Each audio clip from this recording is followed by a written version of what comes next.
What's up, guys? The Rogue Bludger here with Unashamed Gaming, bringing you another video today. And I know it's a COD 4 gameplay, but that's mostly just for you to watch while I talk about Black Ops 3 because I have played the beta. I went over to my friend Josh's house. You may remember Josh. He's been on a couple of my videos. He has a PS4 and has the Black Ops 3 beta on his PS4, and we played it collectively for about 8 hours straight, just taking turns every game. Playing. We played mostly hardpoint, a little bit of search, but it was mostly hardpoint. And I'm just going to talk about all my thoughts on the game so far, and try and answer any questions you may have. So first off, I'm going to address the movement, because I know that's like the biggest thing that everybody is thinking about. Even still, once the beta is out, they're thinking about the movement. So it's not hard I won't say it's hard to use, but it's different. It's different from Advanced Warfare, so you're going to have to get used to it. But it's not really that hard to use. It's instead of just a double jump, you hold down the button to clarify. Sorry, I had to write something down. I have a list of what to talk about to clarify how high you want to jump, so you can let it go at any given time, and it goes away quick. You don't have a lot of movement to use, and I don't. It just doesn't play that big of a part in like winning gunfights.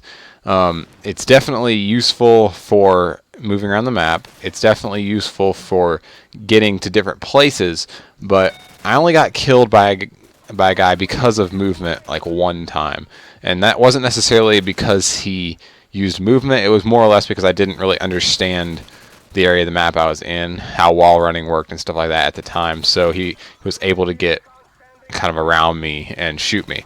I think had I been more familiar with the map, it wouldn't really have helped him out very much.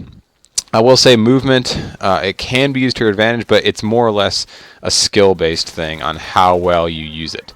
You can use the movement to help you out, but it's not just like in Advanced Warfare where you can just use it whenever you want to basically mess up a gunfight. You can't just boost and dash, and there's no dashing. It's just boosting and wall running. So there's no like side to side boosts. You can slide like Ghosts, but that's about it.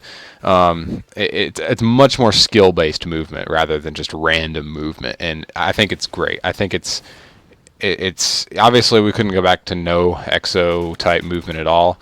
I don't think, but where they took it, I think, is where it needed to go. So that's what I'll say about the movement. Unfortunately, I wasn't able to get any gameplay. My capture card wouldn't work with the PS4, but I will be having the beta for Xbox here next week, so hopefully I will have some gameplay. I'll have some gameplay for you guys. Next, let's talk about the guns. Definitely one gun sticks out in my mind. I'm sure you've seen it. It would be the M8, the burst weapon. Very, very powerful. Has the potential to one burst a lot, and I definitely think it needs a nerf by the time the real game comes out, and I'm betting it will get one. I still say that it will not win every gunfight. It's good for an AR roll gun. It will melt, but if you're breaking a room, close quarters, it's still hard to hit because it's a burst gun, so you're at a disadvantage when it comes to that sort of thing.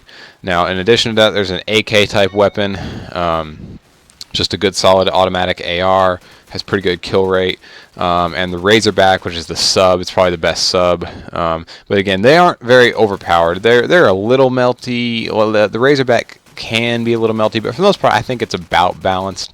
The three guns remind me most of the M8 from Black Ops 2, like how they translate to Black Ops 2. The M8 to itself, the M8, the AK to the AN-94, just kind of that automatic AR, and then the Razorback is kind of like the MSMC, just the best sub.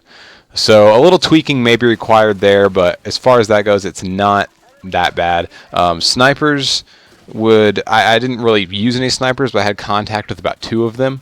Those being a bolt action, which is just your typical bolt action, and then a semi-automatic, which struck me like the XPR-50 from Black Ops 2. Could be a one-shot kill, kind of annoying gun. So I'm not sure how that's going to play out. I didn't really use it though.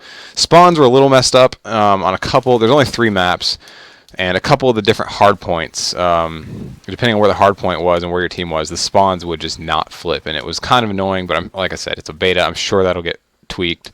But for the most part, they weren't that bad. There were just a couple scenarios where the spawns you could just get in an awful spawn trap. It was impossible to break. Other than that, it wasn't too bad. I heard team deathmatch spawns weren't that good, but I didn't play it. I did think that as far as competitive goes, 4v4 is going to be a lot less hectic for Hardpoint. Hardpoint's a little hectic with 6v6, but it's always kind of like that. 4v4 I think will be great though. The graphics look amazing. The game looks good. It feels good. It feels great. The PS4 controller, if you're worried about switching to PS4 because of exclusives, it's not that big of a deal. You know, first game might be a little shaky with your aim, but you'll get used to it really fast. It's fine to use. The system itself is so much easier to use than an Xbox. It just flows a lot better. Grenades were overpowered in my opinion. I think they need to be nerfed a little bit.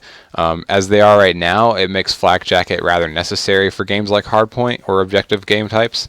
Kind of like, I guess you could say, in Black Ops 2, but they're more powerful than that. So with Flak Jacket, though, it's actually hard to kill people if they have Flak Jacket with a grenade, but if they don't, it's easy to kill them. So there's a big thing there that might need some tweaking. Maybe make grenades without Flak Jacket a little less powerful, but then make them a little more powerful against Flak Jacket, or make Flak Jacket a little less powerful. That's what I think needs to be done there. And let's see here. Blast Suppressor is another perk. I didn't use it because the ping that it gives off is not near as bad as it is in Advanced Warfare. Maybe in Search you might want it. There were locked score streak. There was one locked score streak, very high. The highest score streak was locked, could not see what it was, and one locked specialist. So I don't know what those are yet. And the last thing I'm going to throw in this video before the time runs up, I got about a minute, are the special weapons. The specialist weapons you get, or specialist abilities. There was one rejack instance that was kind of annoying, but as far as the weapons go, the one-shot kill weapons, they weren't that bad. So how it works, it does go away. So if you die, you lose it. And then if you pull it out, it starts going away slowly. So even if you're not shooting, you're still going to lose your abilities. But it wasn't that bad. I mean, it's not that hard to kill somebody still. If you kill them, they lose it. No big deal. So I don't think it's that big of a deal with the specialist weapons. But you guys will have to see what you think. I'm out of time for this video. I didn't quite get to expound on as many things, so if there's something you want me to go more in depth on, let me know. Leave the questions, and I will do my best to answer them. And more gameplay to come soon, guys. Thank you very much.